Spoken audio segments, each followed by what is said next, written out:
আজকে হলো আমার একটা ভাইয়ের বার্থডে, তাই আমি আর মা চলে গেছিলাম গিফট কেনার জন্য সন্ধে হতে না হতেই। গিফটে এখানে নিয়ে নিয়েছিলাম ওর জন্য ওয়াটার বটল, টিফিন বক্স এবং পেন্সিল বক্স। আসার সময় দেখতে পেলাম চিকেন পকোড়া খেয়ে বাড়িতে চলে এসেছিলাম।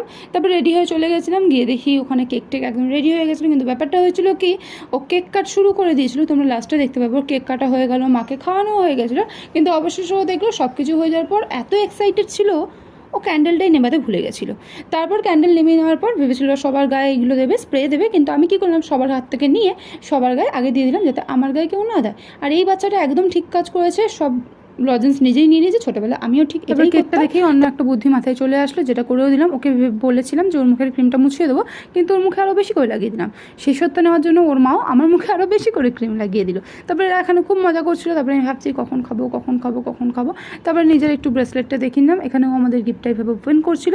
ওর তো বেশ ভালোই লেগেছে। ও যেটা বলছিল ওর নাকি সব পছন্দের গিফটস পেয়ে গেছে, ভগবান নাকি উপর থেকে এসে দিয়ে গেছে। তো আমি বলছিলাম হ্যাঁ, এটাই ভগবানের আশীর্বাদ।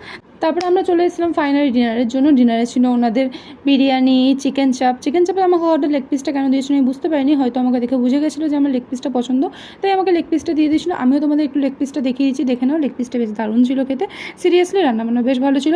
খাওয়া শেষে দিয়ে দিয়েছিল আইসক্রিম এবং হাজমোলা। এইভাবে আমি ভিডিওটা শেষ করছি। ভালো লাইক করে দিও, সাবস্ক্রাইব করে দিও, বাই।